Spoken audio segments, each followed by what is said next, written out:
Hello and welcome. This is Victor. So today we're gonna continue with our second episode of streaming in the Tom Clancy Division 2 uh, the new DLC Battle for Brooklyn. So this is actually pretty funny. So I was actually trying to do a streaming for this yesterday, and what I said was I tried to actually not play this game, and I only play this DLC, and I only play this DLC when I actually stream. So you can experience this like me firsthand if this is the first time you see it. So I did that. I did all the setup, and then as I said, I tried to move to PC, and then I'm using this software called OBS to do the streaming part. But this is new to me, so I just click the streaming button on the OBS. But it turns out that on YouTube you need to first set that you're going live. So I forgot to do that part. I didn't know I had to do that part. So I stream a lot, and then I finished that particular mission, which I can show you here is this mission, and I try to finish it. And then after I finished it, I stopped the streaming, and then I realized that actually it wasn't streamed at all. So I don't know what I always actually stream to, but when I was looking at the YouTube, my content list, that stream or that playthrough did not appear. So what I want to do today is I'm going to just do this run again, but this time making sure that it's being streamed. So I learned my lessons. So I'm going to redo this again. As I said, I try not to play anywhere, so that's why you see these maps are not opened or unveiled at all, and only these straight routes. That's because I actually just did the whole run straight line to this mission called CERA or CERA Clinic. So that's what happened. So we're gonna try the whole thing today and see how it goes. One thing I did learn was that this mission was shorter than I thought, so it shouldn't take too long. So let's do this. So right now I'm still using my striker build, but at some point I might change to something else just to mix things up a little bit. But I do like this build quite a lot. It has really high DPS, and the Lexington is definitely something that I like having. So we're doing that. There's one new talent that comes in with DLC. I think it's called Streamline. What it does is that, from the description, is that as long as you don't have any skills being in cooldown, your weapon damage is going to be increased by about 42 or 40-ish%. So it's significant, right? And of course, the trade-off is that you don't have any skills. So for someone like me who used to have like a skill like this one to assist me, and I'm doing a build that, the talent of my weapon is actually in sync, which actually works quite well with skills. It's going to be a different way to play and build. So but we'll see. At that point I might have to change the way I use. Basically they're telling you to not use any skills, or I guess like if you are using a shield, so I'm trying not to go into that area. So if you say if I'm using a shield, I believe that when you're having a shield deployed, it's not counted as on cooldown. So technically you have one skill that you can use, or when the skill is active, right? When the skill is active, then it's not on cooldown either, I think. So actually that might work. So we'll see how it goes. So I'm here. One thing I also learned is that when I started this for the very first time yesterday, it was automatically chosen as challenging. So it wasn't actually select a story, which I don't know why, even though it was the first time I played it. But anyway, let's just keep it with the challenging difficulty, and we'll see how it goes. Thank you for coming, Agent. We need you to sweep for survivors and secure the clinic. Cleaners on site. Scanning for survivors. I'm gonna do something like this. Make full use of the insane. So obviously I did not remember where the spawn point was. Actually there's a spawn point here. Like I said, one thing that I learned in Division is as you play, more and more difficult parts, what you really want to master is the weak points of your enemies, as well as the spawning point in each of the mission or even activities. So for example, for a mission like this, there are spawn points of the enemies. If you can set up like a trap or like a stinger hive, which basically when you deploy they become static, then knowing where the spawn point is going to be extremely helpful. You don't want to deploy a skill that actually is nowhere to a spawn point, and your enemies will never actually go there. So it's just wasting the time and what you're doing, right? So Hostile radio intercepted. knowing spawn point is definitely a thing. Barricaded the gate to the clinic as ordered. Agents on site with no way out. Finish your sweep. Remember, no loose ends or witnesses. You have to keep moving, Agent. So spawn point obviously is something that you can learn about in the missions, but it turns out that other places in the entrances like random activities also have spawn points. For example, if you are doing some sort of like resource convoy and then you start the first wave, you finish the first wave, then the second wave typically will be Hostiles detected. spawning from like a nearby truck, which is kind of funny that everyone comes out from the truck, back of the truck. And also if sometimes it's actually coming from like a building or something. So I think it depends on where you are at when it comes to the starting or triggering the event or the activity, and then the spawn point will be somewhere close by. But like once you get used to what the spawn points is going to be likely, like the back of a truck or like the opening of a building, then you will start to catch up with that. And once you get that, you will be able to predict where the trap and then strategically put your stuff at the right spot, and it's going to be very helpful. So that's spawn points. The next thing you want to learn more about is the weak points for your for the guys. Get away from here. No. So that's I think that's the purple frame, I guess. So let's see if we can survive through this. So, and then the second thing, as I said, is the weak point. So depending on what kind of enemy, you see that I saw one cleaner with something that explodes.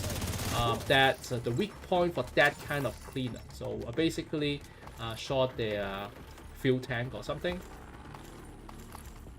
Oh, that's a purple frame thing at the hut. All right. So so for that particular cleaner, when you finish that, you will have it to explode, and then it deals damage. So it's eating up my armor, I guess. Let's see if I can clear that. There we go, and I just pick up armor over here. So that's the effect of the purple frame, and then you can clear the purple frame by using an No armor. vital signs detected. Agent, do what you have to do to secure the clinic. We can't give up. There could still be Alright, survivors so inside. that's the first kind of weak point. The other weak points, depending on enemy, say the hyenas, those that can kind of like I guess it's kind of like a stimulant or drug kind of thing. So if you shoot, it's kind of like it's at the fanny pack. So let's take a look at this one. This guy, the weak point is also at the waist. Shoot the fanny pack, it explodes, and then it creates a mist. For the hyenas, it will create a mist as well, but that will disorient them. But what's really useful is that the disorientation also applies to surroundings. So when you want to do crowd control, then shooting the weak point or the thing that can confuse everyone is actually a better strategy, because now they don't rush towards you, they just stay there being confused. Then you can have more time to reload and more time to do other stuff as well. So knowing about weak point is very important. Another weak point that one should know, and probably the veteran players will know, is the chungus, the big dudes with heavy armor. Sometimes the armor takes a long time to penetrate. But if you shoot at the lower back, you will see that there's a little, I guess, supply. And if you shoot that, you will be able to make it explode. And once it explodes, then they become vulnerable. And it's actually the best way to finish a chunker.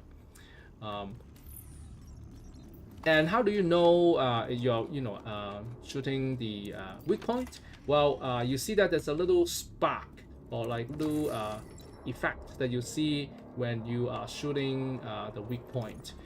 There's also a separate sound that kind of like How's it going?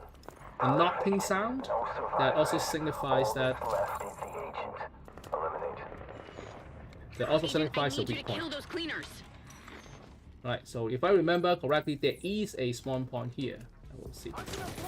So that some of the weak points that seem to be obviously some of the enemies, they don't really have a weak point, so that's another story. One more way to figure out the weak point is going to take a little bit more finesse. Is if there are some skills that will highlight their weak points for you, like a pulse or a firefly, and even a specialized weapon for the sharpshooter will actually help you to identify the weak points. So you might want to use that to help you to identify the weak points. Once you learn that, you'll just use that even when you don't have those weapon or gear or skills at your disposal.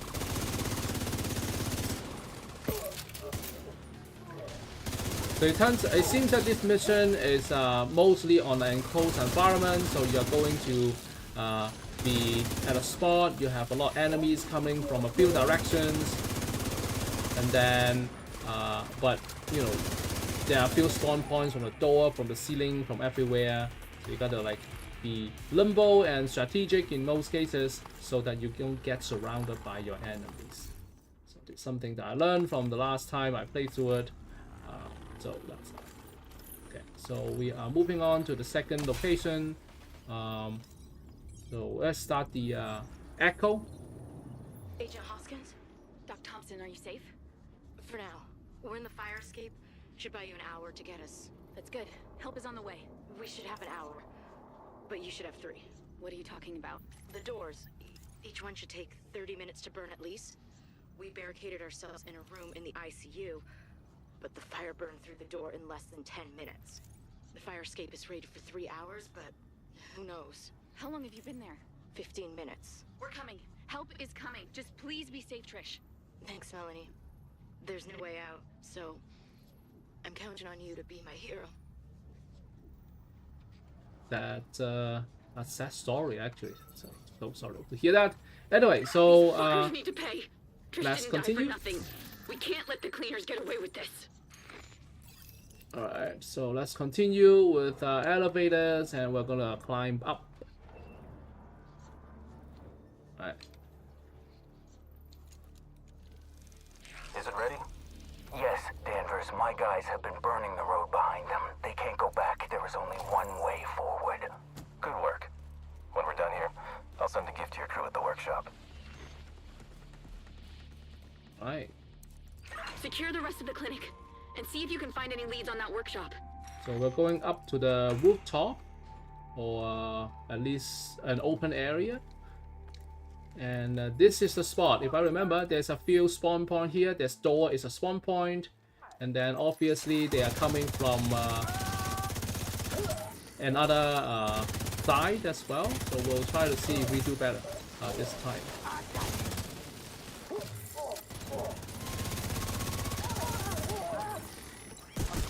Oh, I just accidentally switched to rock and roll, which is a really cool weapon.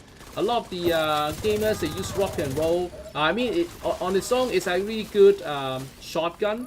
But I think that the usefulness of that, the reason why a lot of the gamers use that is because it actually helps build up stuff quite a lot.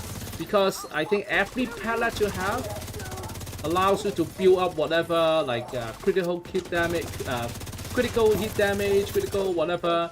A lot of things. Every pellet counts, and when it comes to a shotgun, obviously there's a lot of pellets. So every shot will have everything that lands on enemy will give you some extra stuff. So it's actually a really good way to build up your or proc your stats, so to speak. And rock and roll, the reason why it is a named weapon is because it has more bigger magazine size. Oh, see the weak point. There we go. So that is also something that is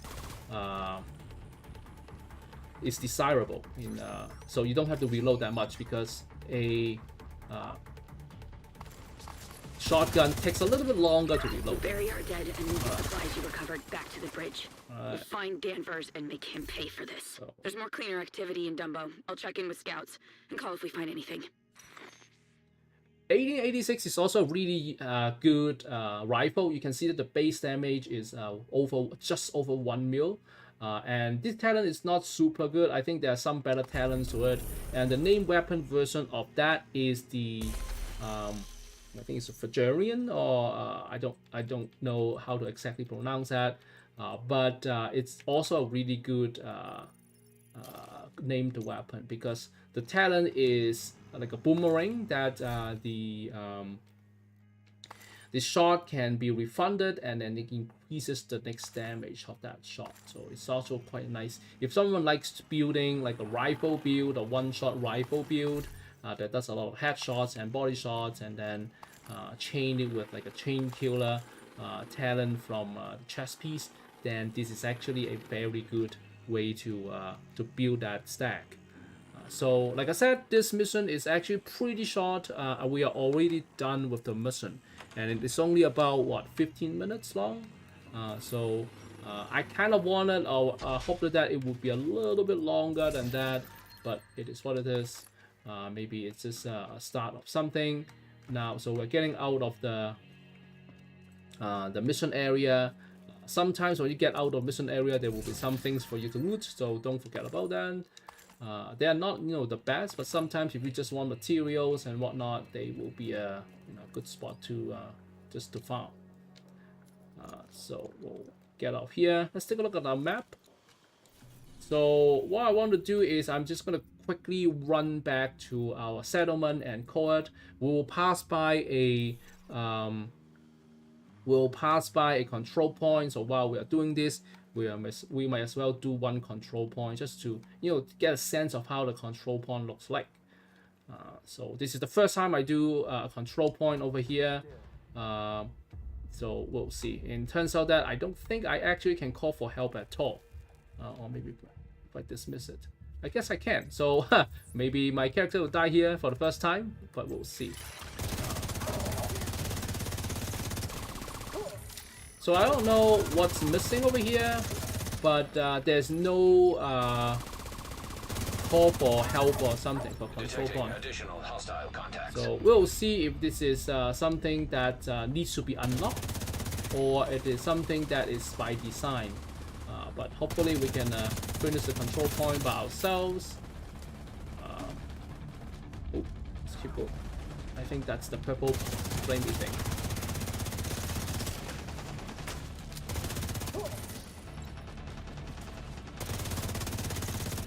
Yeah, those mortars are kind of nasty. So let's just try to Access key detected. finish that part. Oh, hold on a second. Oh, it's not a control point. Sorry, my bad. I keep looking at the control and thought it was control point, but it's only a territory control. So obviously there's no call for backup. So my bad. Okay, so let's go pick up a key.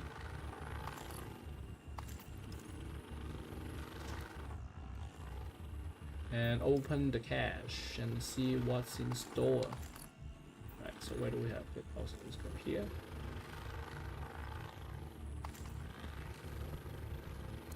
Right, let's see what happens. It's not that great. Also optimized. So we have one mouthpiece. So that's our mask. Let's see what we have over here. It's not that great either. So let's just create some materials over it. Now we are just running back over to our base camp or settlement, and we'll call it. So next time I'm just gonna play another mission in our next stream, and I try to keep my promise for not doing anything extra between the times. There's still a lot of things that we can do in the other places. I mean, in the back in DC and whatnot. So it's not like, oh, I can only play this part. There are a few things that I noticed. So I'll show you. While I was running back, you see that there's this big building, and there was this little guy, a tower. and I think I saw something that a yellow box that I can shoot. I think it might be somewhere over here, and I try to shoot it, and then I realize that there might be something I can open or loot, but then I just couldn't figure out how to do that. So maybe I'll start that Civilians another in time. distress. Right, so we are just trying to run back to our settlement and finish this short streaming for the mission of CERA Clinic. Alright. Alright, so we are back at where we started. Not much has happened. There's a little bit of story going on. We watched some echoes. It's pretty sad.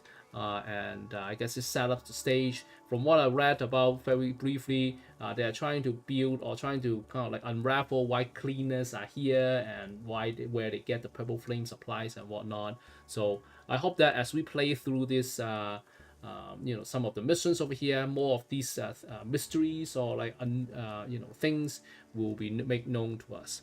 Anyway, so that's it for today. Thank you so much for watching me playing this Division new DLC, Battle for Brooklyn, and I really appreciate you joining us no matter where you are. And our next mission is going to be the skate park, so we'll see whether it is going to be a longer mission than what we just had in the CERA Clinic and whatnot. Thank you for joining us today. I hope you enjoy watching me playing this game as much as I still enjoy playing this game, and I hope to be able to see you very shortly. Bye.